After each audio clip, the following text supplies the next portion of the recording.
The tape, let's grind. Shut up. The tape.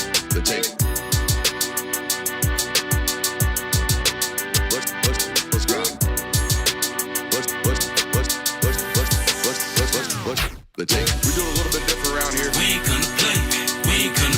Shut up and grind the tape. Let's grind. We ain't gonna play.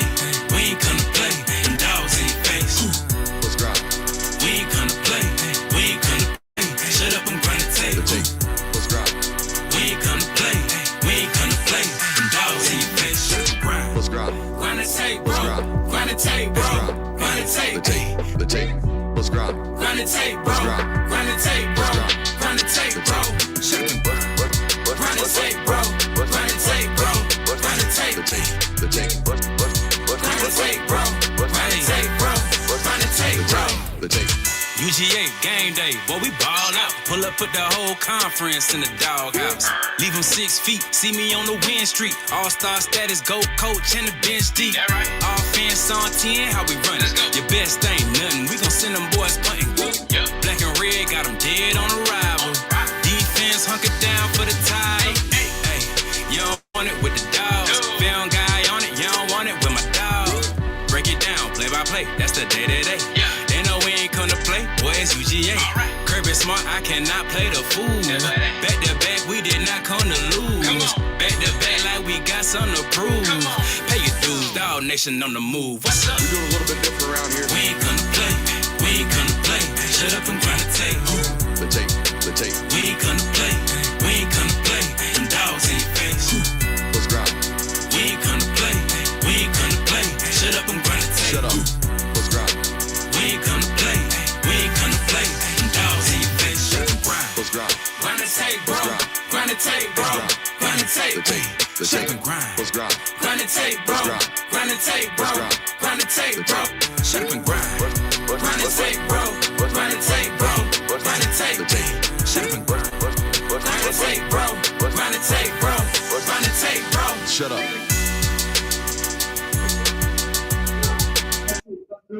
What is up, ladies and gentlemen? Welcome in to the Film Guy Network on a fabulous Monday afternoon. You know, Jonathan, we got a lot of content for the night owls. Mm-hmm. We got a lot of content for that 8 o'clock, 10 o'clock window. Those folks that are up late at night, got the kids down, finally asleep, got a quiet room, quiet house for the first time all day, and they decide to listen to us yap, which we appreciate those folks. Today's show is not only about SEC Media Days, but it's also about you folks that don't like what you do during work, so you want to cut it out and watch the Film Guy Network for about an hour. So here we are for you midday folks that, you know, maybe during your lunch break, whatever, you're slacking off a little bit during your day job. So what's up? We're out here during our day job for college football SEC Media Days here at College Football Hall of Fame. Chat's already talking about it.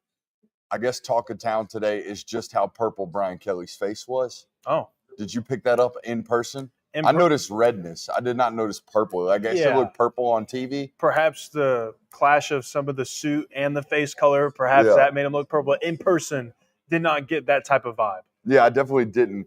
I saw you taking copious amounts of notes during the Brian Kelly press conference, to which we'll get to in just a second. Jonathan, I think my favorite part about SEC Media Days is what they call now Digital Drive. Used to be Radio Row, but it's almost like cafeteria vibes where you walk by each table and you're like, what crazy ass takes they got going on at that table. Very similar vibes here. You'll walk by a table and you'll hear somebody going, I think Texas A&M is going to be 11-1 this year. And you're like, what? What in the world just happened? That's kind of what happens around here. I hear some takes where I'm like, good Lord. Yeah, you watch ball? My first introduction to it was, we had early wake-up call. I was at your house at 5:30 in the morning. Yeah, we did. Made the drive over to Atlanta, had to get everything put together and ready to go. And, no more than 10 seconds of me walking around Digital Drive, I just hear a boom. And we're here live today. Yeah. You just get all the senses, man. That's the other thing. Like, I have one of these voices, but I'm not trying to have one of these voices. But, yeah, you'll hear some folks out here kicking it up where they're like, hi, my name's John. Hi, my name's John. You know what I mean? It's two totally different vibes. Chat's also picking up on the fact that Christian Kirby would indeed never. Agreed. Yeah. Agreed.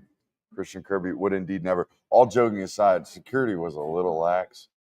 Yeah, A little lax. not to call anybody out. But. Yeah, I think we might have been able to slide on that one with the man Christian Kirby. Had we not been plotting and scheming on the channel for about a week now about how we were going to get Christian Kirby into the chat, we were going to find a way to do it eventually. What we got going on there? Are we good? Are we nice and clean and crisp on the live stream? Will you update that for me and take a peek? All right, we got a couple of things to talk about today before we close today's stream with our local out. We're going to preview tomorrow's SEC Media Days.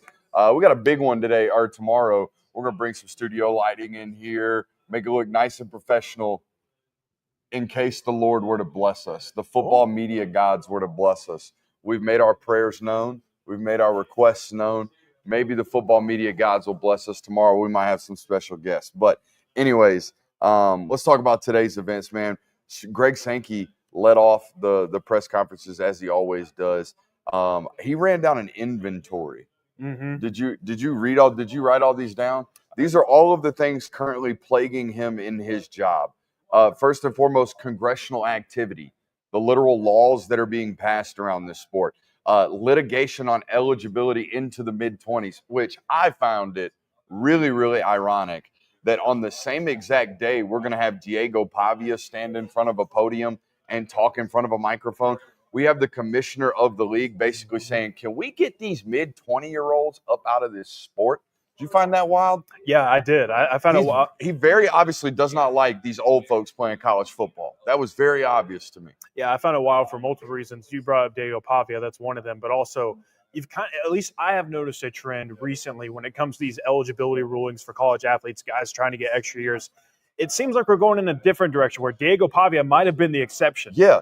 I'm pretty sure and I know we're local, but I'm pretty sure in the Georgia baseball player who filed for additional years of eligibility, Dylan Goldstein, I'm pretty sure that judge literally told him, well, the Diego judge messed it up because they were trying to use that as precedent, and everybody else has been using that as, well, that judge fudged that up. Absolutely. So, yeah, I'm very interested to see what happens going on there. Talked about opinions being given about collective bargaining. Talked about opinions in college basketball expansion, which we don't need to talk about, but they're obviously going to expand college football or college basketball's, playoff field from 68 to, I guess, 128. Maybe just everybody gets in. So that'll be cool there. Talked about 8 and 9 game scheduling. Future, what is that word I wrote down here? Don't know. That's kind of bad. You can't read their own handwriting. Yeah, impact on the House versus NCAA transfer portal, private equity money. Talked about that being an issue moving forward, and also talked about working effectively with other conference commissioners. Also talked. Did you hear that part about the memorandum of inferiority? I did, as we call it. And he was basically saying that if they don't like it, tough was kind of the way that it sounded like to me. Yeah.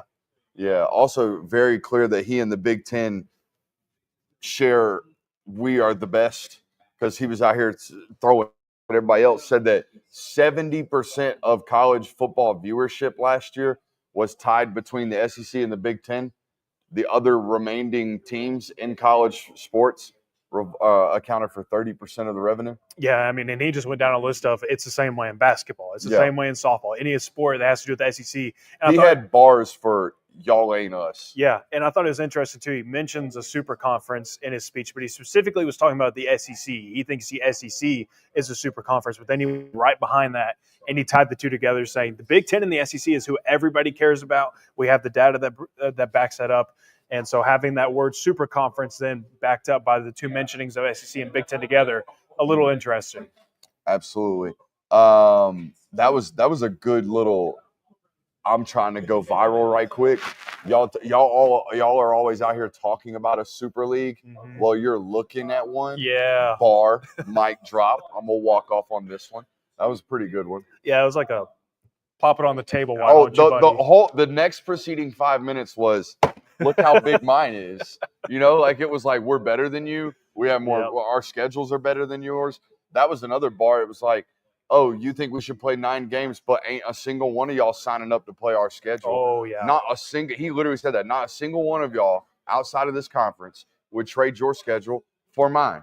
Yeah, all of y'all are out here talking about we need to play 9 games. He basically gave the take that I've been giving on the network for a while now. It's just like, will y'all shut up about this? I mean, even Shane Beamer got into it a little bit during his speech when he was answering questions. We play 8 conference games, but I feel like we already played 9. Yeah. So if we move to 9, I'm going to feel like we play 10. So even he was kind of getting into that stance as well. Yeah, you want to go to 9, but none of y'all trading your schedules for me. Clear to me, he wants straight seeding and doesn't care how big the college football playoff gets. Yeah. He's down for 12. He's down for 14. He's down for 16. Hell, I bet he's down for 30 because the whole conference would get in. Yeah. So it's clear to me where Greg stands on expansion. Yes, more is better because more means more of me. More means more of the SEC because you're trying to get more teams in. You're more than likely going to take ours. Like he said, we had 14 of 16 teams in the college football playoff or college basketball bracket last year, and they want to expand it. So we're going to go 16 for 16 and probably going to be the only conference in the sport to ever do that before. So I guarantee you that they're going to be up for that every time it comes about. Now, you noticed something about Brian Kelly. This is good scout's eye from you. Did you confirm? I don't know if I quite – because, look, I think what kind of messed me up a little bit is – allegations? He's standing in the back room, and I can see him out of my corner eye. It looks like he's got on a darker suit. When he came into the light, might have been the initial suit, but I am kind of starting rumbling that there might have been a Brian Kelly suit change before he got to the podium. You heard it first. Film got no work. Brian Kelly suit change. Now, what that tells me, not comfortable out here. Maybe a little bit of pregame jitters for media days. Or maybe he's just showing off the drip. Like, I came loaded down with the suits. I mean, not only did I give $1 million to our NIL fund, but I also got that shit on twice. Yeah. Yeah.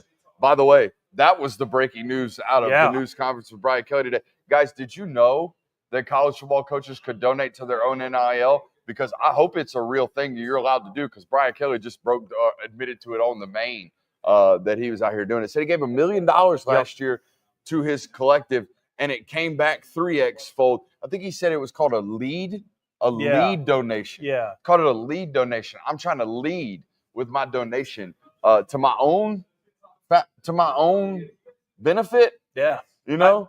That boy, I'm gonna start a GoFundMe for my car that needs a new transmission.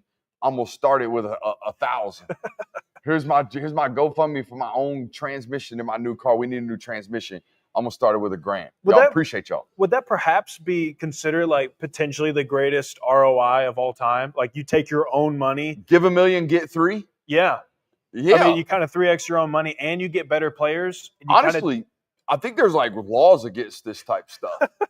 Like this also very, very interesting coach to have this about him, at least this storyline about him too. Because remember, this is the same guy that was getting his paychecks twice and didn't recognize it until midway through the season. Yeah. Do you remember this? Yes, I do remember. Where it's like, hey, Brian Kelly got an extra $700,000 this year, and it's like he didn't notice. Well, how'd you not notice? Well, I mean, hell, I make $8 million, so I got an extra 700 racks in the bank account. Sorry, I didn't know. You give me an extra $700,000, I'm gonna be like, where'd this come from? That's like this immediately. There's a recent story of this receptionist for a company who got $400K put into her account, and she's like, I just thought it was a bonus for my work as a receptionist, by the way. Like, come on, man. You didn't notice that was in there? I was just eating chips. You know, I was just out here chilling. Yeah. But what did you ultimately take away from Brian Kelly's state of address, if you will? You know, what I always call those things. At the very end of it, I put in notes, PR bump for BK. I saw PR bump for Brian Kelly. Boy was playing the hits. Talk about the GPAs. He did all the things. Talk about preparing guys for life. Talk about the number one goal is to make sure that they're ready outside. That's what true success looks like.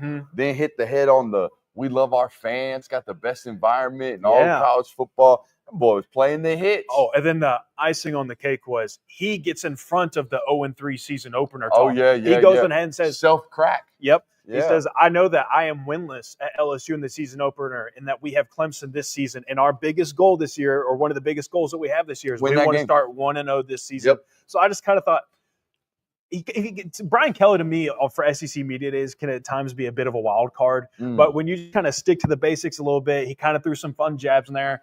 He was making some people laugh. I was like, you know what? I kind of like Brian Kelly a little bit more. we were a family joke away from having steered all of the narratives. Oh, yeah. You know what I mean? Where are all the narratives about my program?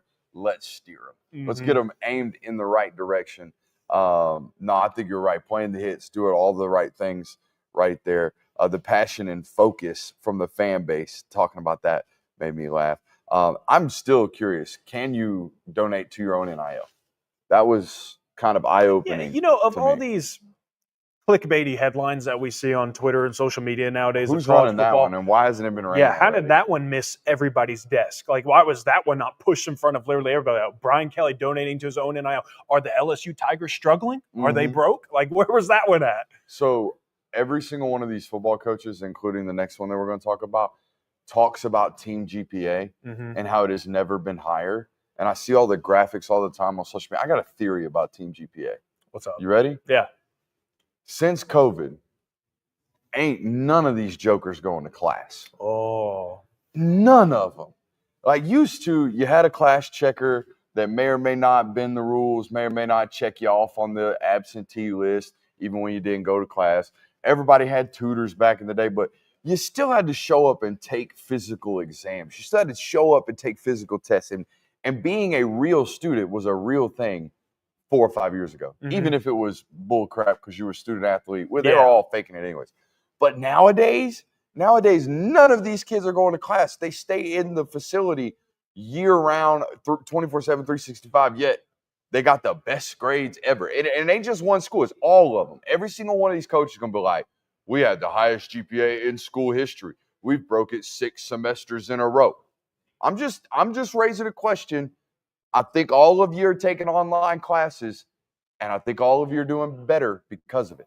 Hey, AI's changing the game. AI's changing the game, too. We got that going on. But the courses, easy breezy.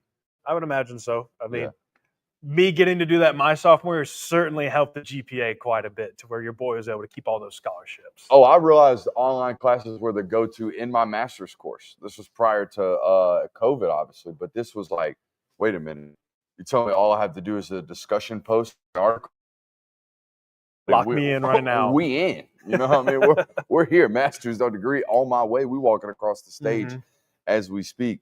I loved what he had to talk about Nuss. He said, oh, I like it, but I don't like it. Now, I know he's not going to stand here in front of us and give us the actual goods. He's not going to give us the details of what's actually happening behind closed doors or how they're improving. But when he kept getting asked about how is Nuss going to leap from year 1 to year 2, like all the other quarterbacks at LSU have, right? Obviously, Burrow had a great leap.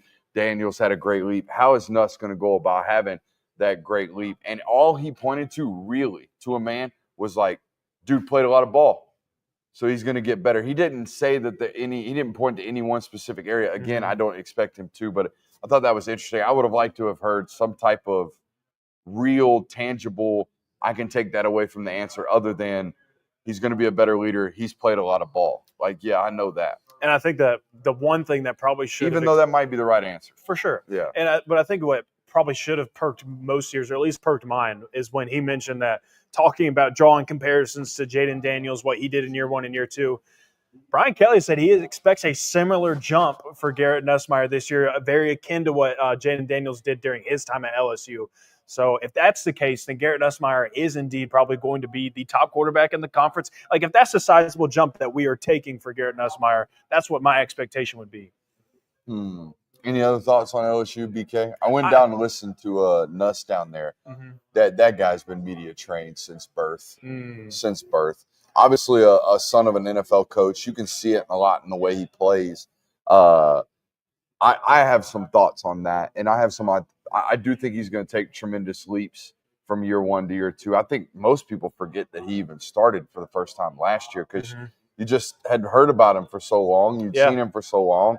LSU scored so many points during Jaden's last year that I guess he played so much that everybody just kind of assumed he's not going to be or he was going to be as ready as he was going to be. Yeah. I also do think there's a physical ceiling there that people look at. They're like, he's only going to be so good, right? You know? But I think that could be misconstrued a little bit. Yeah, I think that the question that I asked Brian Kelly, not to toot my own horn or anything like that, but I asked him about, you've had successful offenses, you've done a great job there. what about the defense? Like, what are you trying to improve the most Blake on that side Baker's of the ball? great. And he said Blake Baker is great, but I also thought he admitted that we have not given Blake Baker the tools that he is needed to create a successful defense in this conference, even went as far to say that we had a national title winning offense in 2023, but our defense was not up to par with that. That is not the standard that they were looking for. So they kind of put the tools in the shed, and they have a lot more to work with this year. So maybe we'll finally get some consistency on the defensive side of the ball. Because as much as we want to question run game or what the wide receiver weaponry is going to look like this year, the defense is the biggest question. Self-deprecating, acknowledge the shortcomings, gave a shout to the fans. You're the greatest ever. Talk this quarterback up. Hit all the notes. Here's where he got me. He got me from Jump Street. Okay. Sankey comes out here and starts talking about how Brian Kelly and his wife went on this hiking trail. They did the full trail out at the Grand Canyon or whatever, walked all the way to the pit of the Grand Canyon. And Brian Kelly, did you see what he was doing over in the corner? I peeped it, but I didn't really see it. He was pantomiming like shoot me, like kill me now. Brian Kelly not liking being dragged to an outdoors let's go camping or let's go walk a trail with his wife is the most down-to-earth family thing that he possibly could have done at this media day event. Yeah, I don't know if he knew how visible he was for people to be able to catch that one. Ain't nothing worse than let's go see a pumpkin patch or let's go pick some fresh strawberries or let's go on a walking trail in nature. Like, I mean, go outside, touch grass. I'm going to go watch a football game. You know what I mean? Yeah, for sure. You want to ground yourself, sweetheart, go ahead. I'm going to ground myself here in this tape. Amen. Thank you. What do you think about Shane Beamer? Will you play for that guy? Hey, had his shoes on. I didn't see his shoes. By the way, the drip was immaculate on him. I liked what he had going on. Had that checker print, dark South Carolina burgundy that they got going on with the black tie, black accents. I liked what he had going on with him. Yeah, I wasn't necessarily focused on the drip like you are, but I didn't take any notes on Shane Beamer's speech. Not because I didn't have any takeaways. I see that. Or anything. Empty bar. I left it blank, and it wasn't because I zoned out or checked out or anything like that. I just didn't really have anything that I felt was worth note taking. Too locked in. Probably because Shane Beamer did exactly what he usually does. Yeah. I mean, he does he talked about the team GPA, which is what a lot of people do, but. I mean, he talked about his three players. He talked about how Lenor Sellers and DQ Smith and Nick Barrett are just Gamecock football players. You know what I whispered, leaned over, whispered to you mid Shane Beamer speech? He did the Kirby Smart pseudo media day, mock media day that I did, where you come in, thanks a lot, Commissioner. By the way, wouldn't have any other commissioner in this world than this guy right here. He's our GOAT. Want to give a big shout out to our players that are coming here. Give you a quick little story about Lenoris. Give you a quick little story about Nick. Give you a quick little story about DQ. Oh, also, by the way, you media guys, we love y'all so much. Appreciate y'all. We wouldn't be anything that we are without you guys. So I think that's why you have no notes, because he said exactly what I said there, because it's so predictable, the order and the pacing of some of these guys that they're going to do. Had a great off season. I mean, even hit the off-season notes. Yeah, talked about the recruiting classes that they've done. Even, again, gave a shout-out to the fans, how they got record number season ticket holders, booster members that are coming in this year, the renovations that they're doing to the stadium, how Gamecock football is here to last. Not just about this season with Lenor Sellers and the great talent that they have. This is a program that is built to last, said by Shane Beamer. Classic Shane Beamer, too. Y'all hated us last year. Y'all going to love us this year. You watch. He's talking about SEC predictions and rankings and all this. Like, last year, y'all weren't rocking with us, even though I told y'all we are a college football playoff bound football team. Y'all laughed. This year, y'all all going to love us up. Y'all going to set us up for failure. So, I was kind of waiting for him to do the same thing that he did last year of say, like, we're a playoff caliber team. I think we're going to be very successful. Down. He did a little bit, not as heavy as he did last year, where he's like, y'all don't like us, but I really like our football team. I think we're going to make the college football playoff. Dang was right almost. But, yeah, I mean, he's absolutely right. Everybody is very high on the Gamecocks. The only thing is still, like, the schedule. But he says we get to play the schedule. Did you feel like he answered my question? Because I didn't feel like I got an answer out of it. I felt like he really just agreed with you. Yeah. Like, it's a fine line. Okay, so here's the deal. I asked Shane Beamer, how do you find the fine line and how do you approach, I need to get my playmaking quarterback to play on time and within the system, while also not trying to hamper or cage in his playmaking? That was my question, okay? And his answer was essentially, you're right, there is a fine line there. Now, I've figured out the answer, or at least how I would approach this. Not the only one answer, but how I would approach this if I were a football coach, which one day I may be. But if I were a football coach and it was like, hey, I've got this immense playmaker, but on first and second down, sometimes he doesn't play within the system and he makes bad plays because he's trying to make every play. And sometimes we don't need to make every play. Here would be my ruling, okay? First and 10, you're mine. If on first and 10, I call a pass play and I have the concept designed for you to throw the 5-yard hitch and the 5-yard hitch is open and you don't throw it, that's a negative, okay? I don't want you running around like a chicken with your head cut off on first and 10. If I call a play, you run the play, all right? If on second and 2, I call an opportunity for us to take the shot play, take the shot. You know what I'm saying? But on third and 9, buddy, go do whatever you want. On second and 12, go do whatever you want. When we need you to be a superhero, be a superhero. On first and 10, inside the red zone, you better read it and play it like I want you to read it and play it. On third and goal, go do you. Be a superhero. Be whatever. I think that would be my fine line between I need you to play on time within the system when I need you to do it. When we need you to be a superhero, this is when, and I think with age as a quarterback as well, Lenor might not even need to coach. You just let him play it and let it learn it and let it grow and let it figure out as time goes on. This is the time I need to go. This is the time I need to really, really try to maximize what we got going on. This is the time I need to be boring. Mm-hmm. But when you're a superhero, like he feels, I would imagine he is, it's hard to be boring. Yeah. You know, it's really, really hard to be boring. Y'all are going to see it on this channel with the DJ Lagway study we got coming out at the this evening, man. It's really, really hard for some of these uber talented players to just be like, hey, bud, take the layup we got right there for you. We need you to do that. And it's hard to tell someone like Lenor Sellers to not be basic, but again, play within the system on the first or second down, because at any freaking moment, at any moment in a football game, no matter what the down and distance is or what portion of the football game it is, it could be the play. That down could be the play that Lenor breaks off an 85-yard touchdown where he breaks 2 tackles in the pocket, rolls out right, and throws a 70-yard bomb. So it's like, we don't want to hold him in the show, but like, we have to play within our offense because we have to play on schedule. We can't be careless with the football, as we kind of saw happen a little bit in that Clemson game last year. So while we're on the topic of Lenor, while we're on the topic of South Carolina, we obviously did a film study, released it yesterday on Lenor. I think you and I unanimously agree. I don't know how Kirby feels because I haven't asked him. You and I believe Lenor Sellers is the best quarterback in college football, or at least the guy we would take tomorrow. We're going to start a team. We're going to go with this guy in college football tomorrow. What did you learn about Lenor from sitting in-house doing that film study with me? Yeah, kind of going into this season, I knew that I liked Lenor. I knew that he was super talented, but I kind of had some reservations about him just because of the games I watched this year. I felt that there was somewhat of not a turnover issue because, again, he didn't throw a whole lot of interceptions last year, but, again, there were some turnovers, security issues, things like that. So I was kind of reserved on what I kind of expected Lenor to be this year, especially with the moving parts. But I put it this way I have the most confidence in Lenor Sellers more than any other quarterback in the country. And the only thing is maybe you get a little too much backyard football with him at times. But like we just mentioned, you don't want to take it away from him because it could be any moment. So, like I said, I have more confidence in him than anybody else. I think he's going to exceed expectations almost this year, in my opinion. Yeah, I tweeted yesterday, opinion. I think he's the best quarterback in college football. You can argue, but you have to watch this first. And one of the most boisterous disagreements was, I would assume, a Clemson fan hopping in there, caping for Cade Klubnik, with the original opinion that Cade Klubnik and Lenor Sellers, quote, use their legs similarly. Whoa.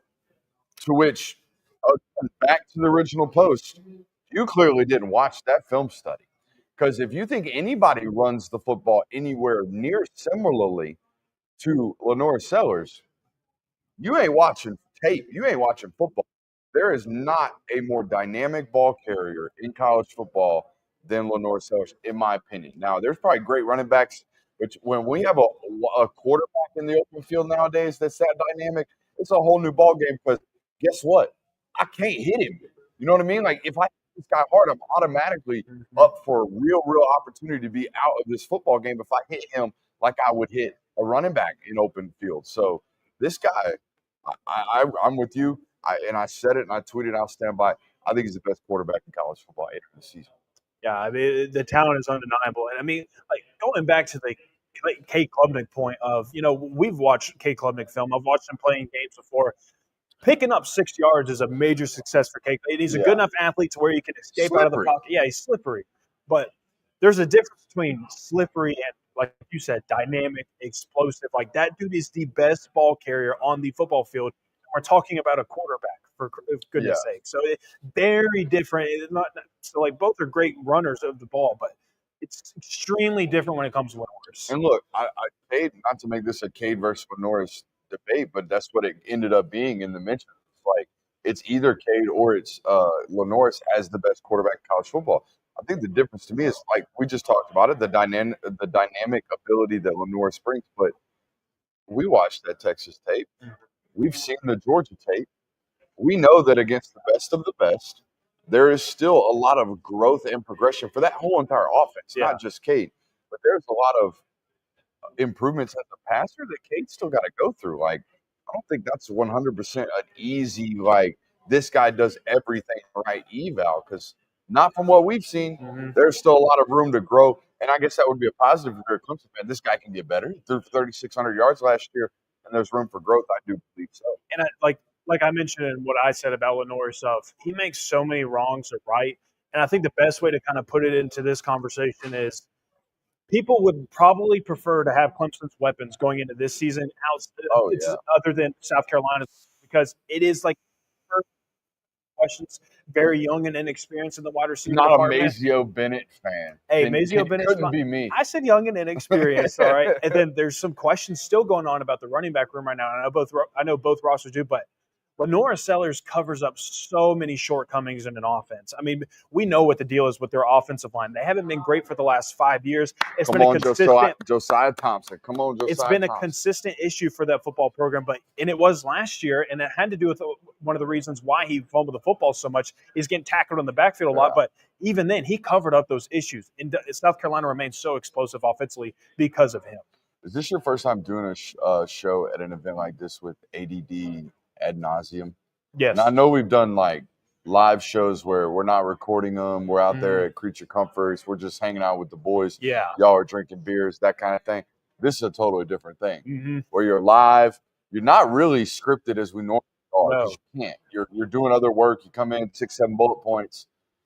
It's tough on an ADD person, isn't it? Yeah, and I mean, like at other events, it's been like people come here to listen to you, whereas here people are walking by doing their own thing, but they're like, let me peep in on what they're saying here. Let me see if I agree with that one. Let me agree with this take, disagree with this take, all that good stuff. Back to we're on to Beamer, but I mean, he was loving up on Shula. I don't expect him to do anything different, but I didn't realize they'd had the same defensive coordinator every year since he'd been there. Did you? I thought that was very surprising to me. Now, is that a good thing if you had a program like South Carolina and your coordinator isn't both good enough to get hired out, but also isn't bad enough to be fired? Yeah, I mean, you know what I mean? Like looking at the track record of South Carolina, I did this the other day. I believe that the last 2 seasons they've had a top 30 defense and top 30 scoring defense, and he mentioned it. They led the nation in turnovers since 2021, so they do a great job of that. But the other 2 years, it was kind of hit or miss. There were some inconsistencies, but I think that the last 2 years, they've definitely had the most talented defensive unit that they've had at South Carolina in a long time. Shane will probably listen to this and say, well, you don't know that he's turned down dozens of Power 5 offers as a defensive coordinator. But there's that. Hey, how about Shane Beamer having to replace every single special teamer? This is the test. This is the ultimate test. This is the ultimate test for Beamer. You want to harp on special teams and how great you are at them, and you are, because you have the stats again to back it up, how you've led the nation since 2021 in block kicks. So you do the right things. You do all the right things when it comes to that. But this is the ultimate test. If you want to be the king of special teams, go on and replace your punter, your place kicker, your kickoff guy, your kick returner, your long snapper, your holder, all that stuff, and continue to be great at special teams. So maybe that's the missing key piece for South Carolina this year. Nobody wants to talk about special teams, but hey, they're replacing all the key pieces, as he said. Hey, did you hear that apparently Nick Saban's coming back? Yeah, Who's Nick Saban kicking out of his job? I saw a bunch of people already saying it's Brian Kelly. That's was my thought immediately. Like, damn, Brian No. Kelly better not lose week 1. He gonna go run it back with the Fins. He gonna go back to Miami. Tua's there. Come on now. Tua was one of his loved Tua. all-time favorite players. Yeah, but it's like it's not primo version of Tua. It's really Threa. You know what I mean? Maybe heck at this point, maybe Fora. Maybe. You know, Yeah, might be counting to 5. maybe. But no, I mean, I don't know. I mean, if Greg says it, he heard it. But Or is that a let's get everybody talking about me today? I think it potentially that. I'm not gonna say Greg is that guy, but Greg knows what he's doing right there. First day SC Media Day, dropping a bomb on us. I think that I could see it being a thing of like, I don't really see him being a head coach again. I don't know that he wants to re-enter that realm or really even a defensive coordinator, but I could see him being a defensive analyst somewhere. I mean, I could see him. You are out of your come on, mind. dude. Like you are out of your why? mind. But like, why? What for? So he can sit in on meetings? Just sit in on meetings? Well, like, I mean, he would be labeled as that, but you Bro, may not use him if as such. If a guy like Nick just wants to be around ball, he'll just be around ball. But a guy like Nick never just wants to be around ball. A guy like Nick wants to be the head dictator that is the ball. You know what I mean? Yeah. Like that's the only way those guys breathe, I think. I don't know. It's hard for me to see it. Hard for me to see him being a head coach again. Yeah. I just don't know where that happens. But I mean, boy, Brian Kelly better be looking over that shoulder. Now that it's out in the ether, though, now every single time, this next offseason. Real tinfoil hat. All right. That's why he's starting to show face again on Alabama recruiting. Oh. Yep. Even though that was such an online rumor that AL.com had to do a full ed-up or write-up on it. Did you notice that? Nick Saban's only met with 3 of the 21 commits in the 2026 class. Fake news. Fake news. You think he's going to run DeBoer out of the job? No. I think he's getting ready for DeBoer to win 11 games, go quarterfinals appearance this year, and go take an NFL job. Smooth. Right back in. Just like a Michael Jordan-esque retirement. Instead of retiring because I got tired of winning, I want to play baseball. Retiring, I got tired of winning. I'm going to wait for this house versus NCAA stuff to settle in. I'm going to go give opinions about how crooked this sport is right quick. I think the even crazier tinfoil hat theory is, what if this was North Carolina's plan all along? You go and hire one go, and then he's going to leave and go back in the NFL, and then you get the other go. No. He's going back home to the West Virginia job after Rich Rod flames out year 1. Oh, talk to me. I would look. He's a mountain man. If you want to really be the go ahead and go and turn a program around. Yeah, you want to show me something, Nick Saban? You want me to call you the greatest of all time? Go win at West Virginia. Whatever at the national titles at Alabama, whatever. Go do it. This would be one of those cafeteria opinions that somebody's walking by. They're like, what in the world did they just say over there? Don't go on that film guy network over there. That guy's talking crazy. Speaking of talking crazy, Kirby Smart's going to get in front of a microphone tomorrow. Yes, he is. Yeah. What do you expect the off-season study to be about? I said it. Because hold on. By the way, speaking of off-season mottos, it's got to rhyme. It's got to be catchy. It can't be do more further or whatever the hell Shane Beamer said. Yeah, we want to go further. We want to go further than we did last year. Everything we're doing this year is about going further. Like, what? Buddy wrote a commercial for a car company. We're going to go further. We're going to go further. Like, what is that? Shane, you got something better in you.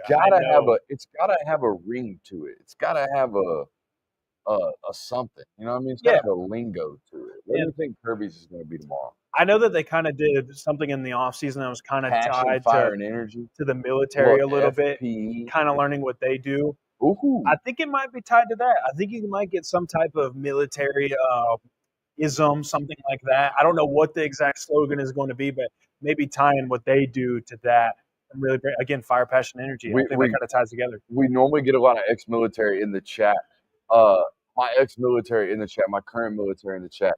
Give me something military-related, a slogan military-related that you think Kirby Smart's going to show up tomorrow with. Been studying the SEALs, you know, they got such and such saying, and I really like it. Mm-hmm. We're going to apply it to our football team. this year. Oh, there we go. The drive safely joke. There it was. Hey, I don't want to jinx it, but I think it's been a good 6 months since we've written one of them articles, hasn't it? Yeah.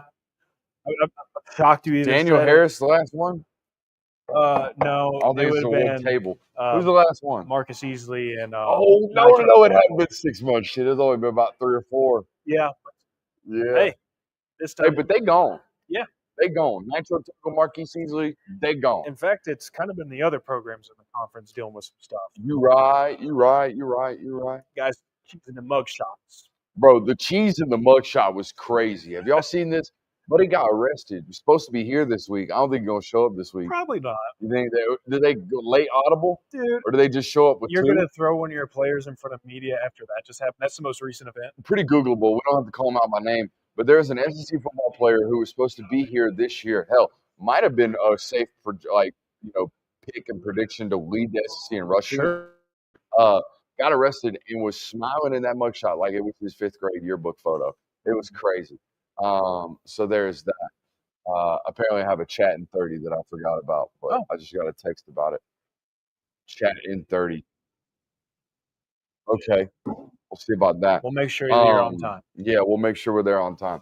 But no, I thought that was absolutely nuts right there. But no, Kirby and the little news cycle free right here. Is this my boy Caden Lee through Dallas right here? This is Hillgrove's finest by way of Kennesaw Mountain right here. What up, my guy? They brought you around here. They letting you talk to me. Hey, I feel you. I've been good. Come talk to us if you got some time. All right. I guess Ole Miss players making their rounds right about now. That would be Austin Simmons back behind, Caden Lee. I don't know who this gentleman is right here.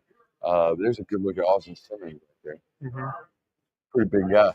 That's a big cat there. Yes, it is. Yeah. Long. It's a long dude. Live evals right out here on the set. I mean, I'll be checking dudes. That's what I do. That's my job.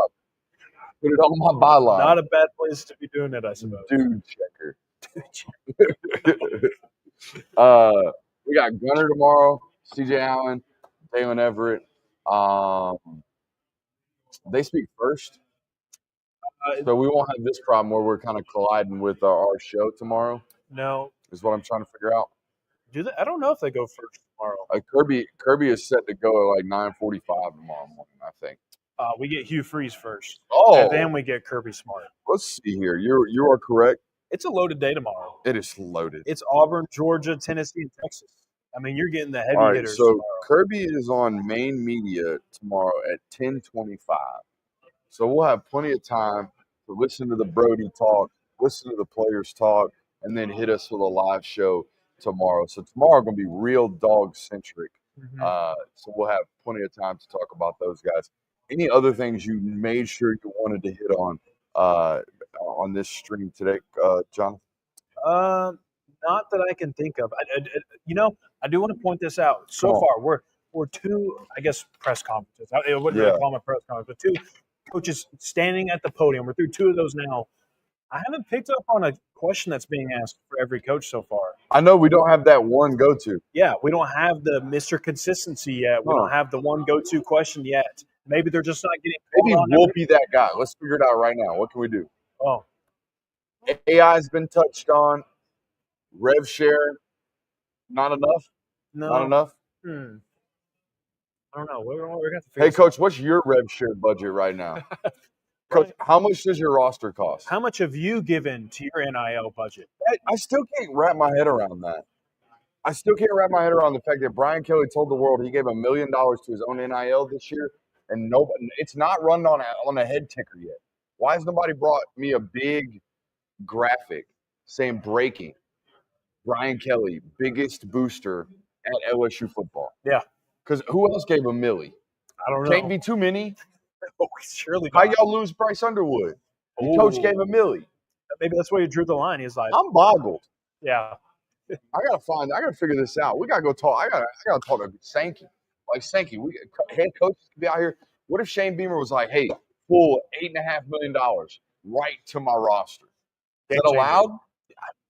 Sure. I thought collectives just couldn't be paid for playing.